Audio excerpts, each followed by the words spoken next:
Daniel Cooper believed in fresh starts, but the silence in flat 11C felt like an ending. Harmony Heights was a sterile, cream-colored tower that promised new beginnings, but the air in their 11th floor apartment was cold and unnaturally still. As his wife, Emma, unlocked the door, the only sound was the nervous shuffling of their 8-year-old daughter, Lily. Emma's mother, Margaret, leaned on her cane, her eyes narrowed. "This place," she rasped, "feels like it's been wiped clean." By nightfall, the apartment was a maze of cardboard boxes. After tucking Lily in, Daniel went for a glass of water. A faint, dry crackle pulled him into the living room. Static. The large television screen, which he hadn't even plugged in, was glowing faintly. A grainy, black and white image swam into focus.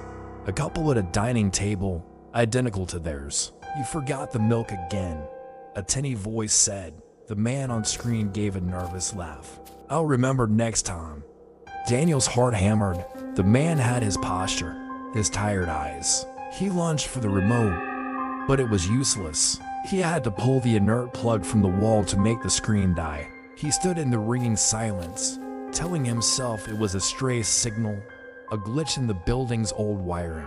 The next morning, Emma set out cereal bowls. "Oh, I knew we forgot something," she said with a light sigh.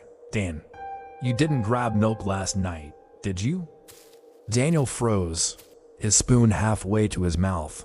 The exact words. His blood went cold. Coincidence, he pleaded internally. But the word felt like a lie. That evening, it happened again. He sat alone as the static hissed, and a new scene appeared. A birthday party. A little girl with Lily's dark hair, blowing out candles on a cake.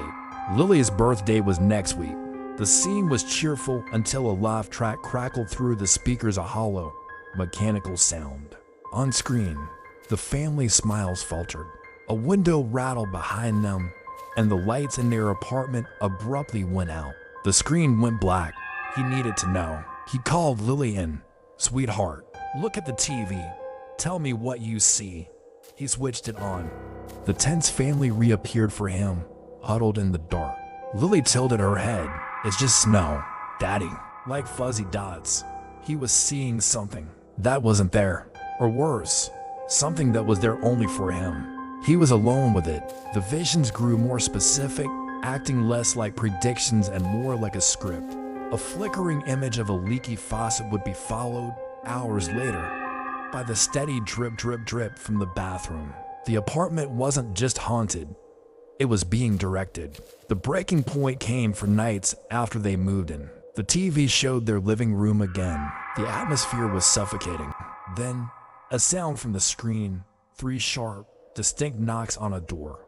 The Daniel on the television walked slowly to answer it. The image froze, and the sound repeated. Not from the speakers, but from their own front door. Knock, knock, knock. Every muscle in his body locked. He crept to the door and peered through the peephole into an empty, sterile hallway. He threw the door open, nothing, no one. He slammed it shut, ramming the deadbolt home. It was no longer just watching. It was interacting. The next day, he found the building's caretaker, Mr. Harris, in the lobby. "Flat 11C, Daniel said, his voice low. "Tell me about it." Harris stopped polishing a brass letterbox. His eyes were ancient. "People in 11C, they don't stay long. Some leave in a hurry." He paused, his gaze heavy. "Some don't leave at all. What happened to them?" "Always the televisions," the old man whispered. "The family before you, the Collins family. Police called it a tragedy. But people heard things, screaming, not from the family, from the walls." That night, possessed by a frantic terror, Daniel decided to end it. He wrenched the heavy television from its stand, scraping it across the floor. He forced open the balcony door and, with a guttural roar, shoved the set over the railing. He watched it plummet 11 stories, exploding into a shower of plastic and glass on the concrete below. Relief, sharp and clean, washed over him. It was over. He woke at 2 a.m. to a soft blue glow from the living room. He stumbled out of bed, his mind refusing to process what he was seeing. There it was, the television, standing in its corner, whole and undamaged, buzzing softly with static. He staggered back, a choked sound escaping his throat. The screen cleared.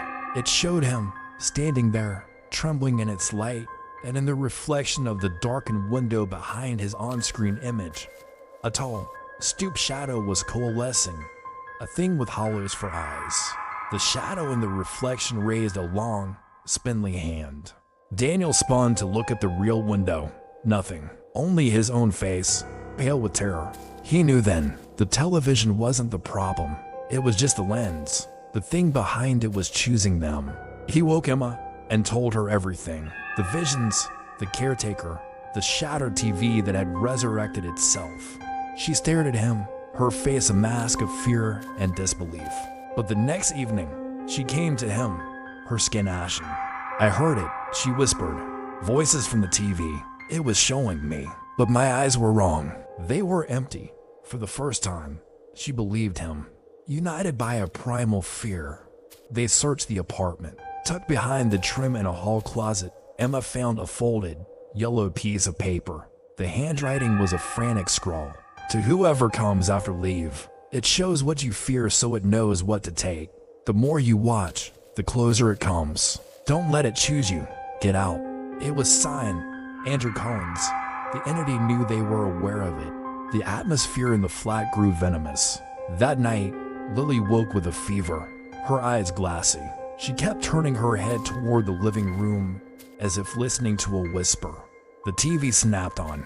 It showed Lily's bedroom door, slowly swinging shut on its own. "She's in there," Emma gasped. Daniel ran. He slammed the door open just as it was closing. He scooped his feverish daughter from her bed. Her skin was hot. "What do you hear, baby?" he whispered. "They said the light hurts," she murmured against his neck. "They said the story ends with a window." He carried her to their own bed, leaving a phone's flashlight shining in her doorway like a tiny guard. Then he returned to the living room to face the screen. "Enough," he said, his voice a low growl. "You don't get to write our story." The television answered. The screen showed their balcony, the wind whipping past. In the reflection of the glass door, the tall, shadowed figure stood waiting. Its face was a void, but it wore a thin, deadly smile of light. The living room window rattled so hard the frame shook. A soft tap tap tap came from the glass, like a polite visitor asking to be let in. "We're leaving," Daniel said, his voice cutting through the terror. Now, they moved in the dark, a small, frightened unit, keys, wallets, Lily's stuffed rabbit. No one spoke. They grabbed only what they could carry without letting go of each other. Daniel reached the front door, his hand trembling as he grasped the cold metal knob. He turned it, pulled the door inward, ready for the rush of salvation from the normal hallway air. Instead of the corridor, the doorway opened into a swirling, monochrome abyss of roaring static. A deafening hiss, like a million whispering voices, blasted into the apartment, carrying a smell of burnt ozone. It was the television screen, but it was the size of a door, and it was their only way out. Daniel stared into the chaotic snow, his mind shattering. There was no escape. They were inside the broadcast. He slammed the door shut, the sound of the static vanishing instantly. He leaned against the wood, his chest heaving. "What is it?" Emma whispered, her voice tight with panic. "Daniel, what did you see?"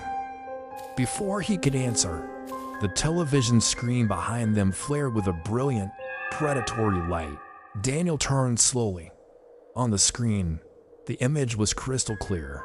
It showed the empty hallway just outside their flat, the elevator doors sliding open with a soft, welcoming ding. The path to safety was right there, a place they could see but never reach. The television speakers crackled, but it wasn't a character's voice this time. It was something else, a calm, dispassionate narrator. "The family stays." The light from the screen washed over their horrified faces. The front door remained shut. They were home forever, watching them go. Its story unfinished, patiently waiting for the next cast to arrive. Thanks for watching this far on Talevibes. Hit a like and subscribe button if you enjoyed this video.